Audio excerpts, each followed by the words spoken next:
Assalamualaikum warahmatullahi wabarakatuh.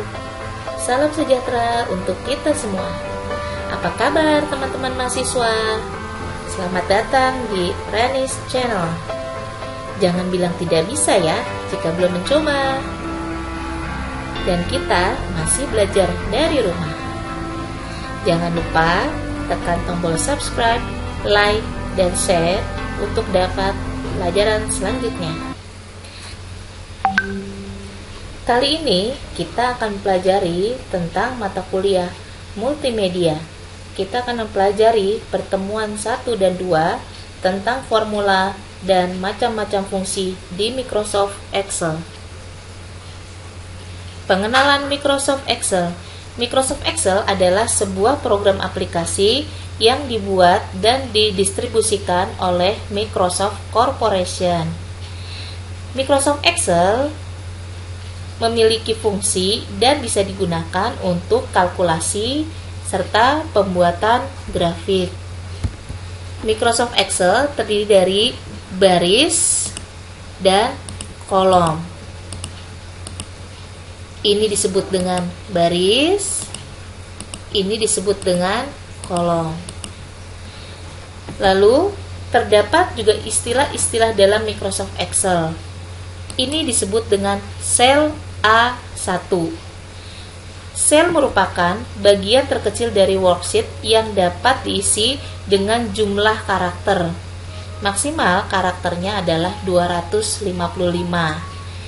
Contoh yang tadi saya sudah coba yaitu di sel A1. Kalau saya klik di sini, berarti ini merupakan sel B2. Saya klik di sini, ini merupakan sel D4. Bisa lihat ya, tertera di sini. Di dalam Microsoft Excel, kita juga mengenal istilah yang disebut dengan sheet. Ya, sheet 1, sheet 2, sheet 3, dan seterusnya. Ini disebut dengan lembar kerja.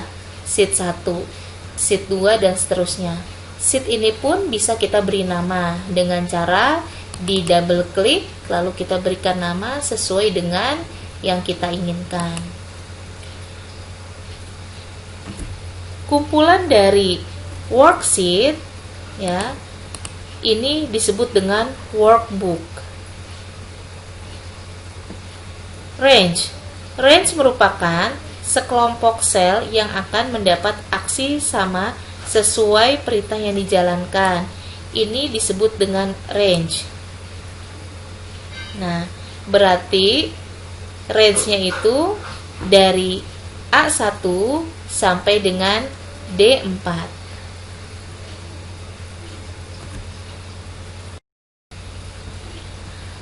Formula dan fungsi.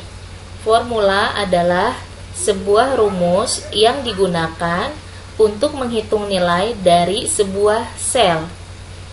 Dalam pembuatannya diawali dengan tanda sama dengan. Fungsi adalah formula yang sudah tersedia di Excel untuk digunakan dalam berbagai keperluan. Terdapat banyak fungsi yang tersedia di Excel, seperti sum, max, average, dan lain sebagainya.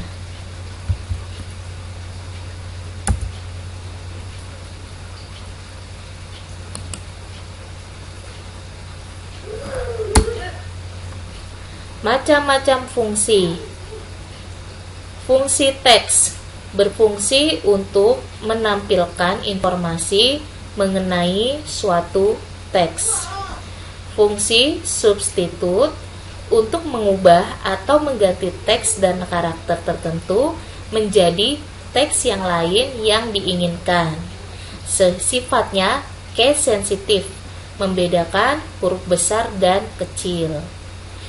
Fungsi concatenate menggabungkan dua string teks atau lebih menjadi satu string teks. Fungsi len digunakan untuk mengetahui jumlah karakter pada teks termasuk simbol dan spasi. Fungsi left digunakan untuk mengambil karakter sebuah teks dari sebelah kiri.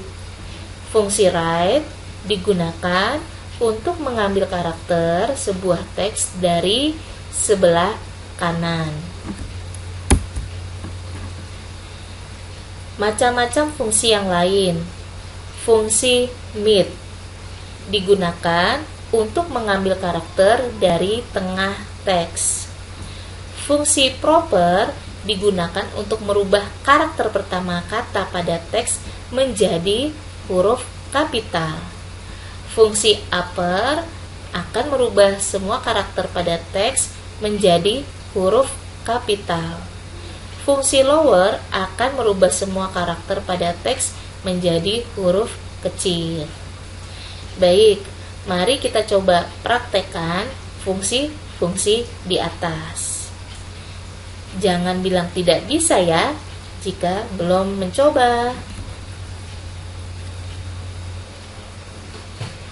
Baik, sekarang kita coba praktekkan istilah-istilah yang sudah dijelaskan tadi. Bisa Anda coba latihan berikut ini.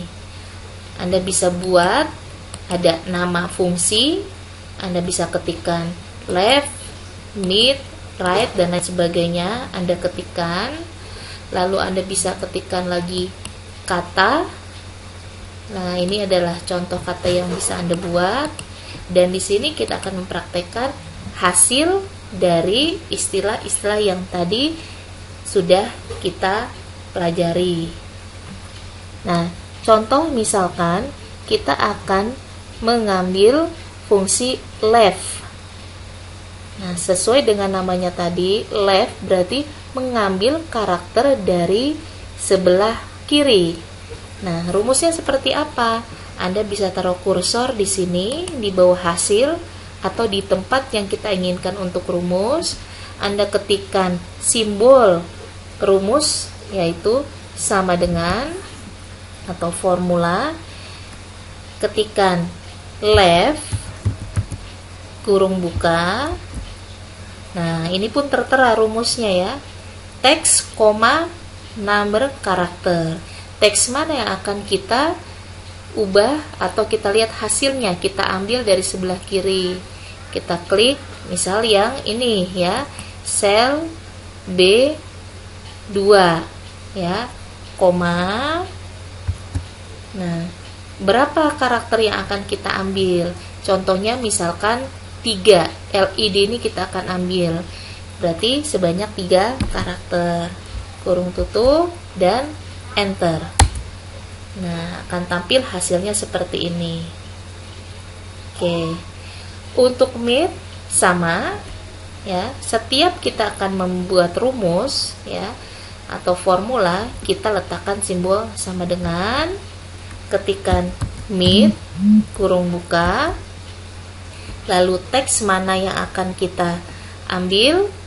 Contoh yang ini ya, ini pun ada rumusnya, koma.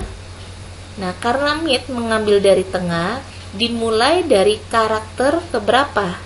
Contoh misalkan saya ingin mengambil yang angka 32, berarti terdiri dari 1, 2, 3, 4, 5 ya, terletak di karakter kelima, koma, sebanyak berapa karakter? Misalkan 2 yang akan saya ambil itu 32, berarti 2, kurung tutup, enter kembali. Nah, ini hasilnya.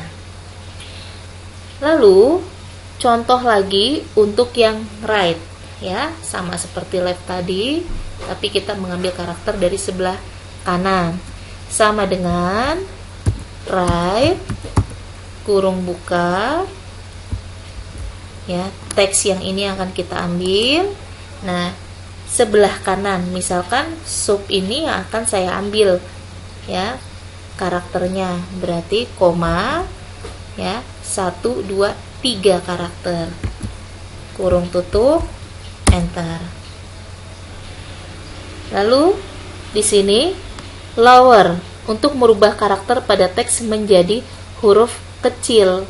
Nah, ini kan karakternya huruf besar semua, LED dan sub. Kita akan rubah menjadi huruf kecil, berarti sama dengan lower, kurung buka, ya. Mana yang akan kita jadikan teks? Langsung saja diklik sini. Kurung tutup, enter. Maka berubah menjadi huruf kecil. Lalu upper. Upper itu berarti kebalikannya, menjadi huruf besar. Sama dengan, ya, kita ketikkan upper, kurung buka, kita klik teksnya, kurung tutup, enter, menjadi huruf besar. Nah, ya. Lalu proper digunakan untuk merubah karakter pertama kata pada teks menjadi huruf kapital, ya. Jadi hanya karakter pertamanya saja. Berarti rumusnya adalah sama dengan proper, kurung buka, kita klikkan teksnya, lalu kurung tutup, enter. Maka berubah huruf awalnya menjadi huruf kapital.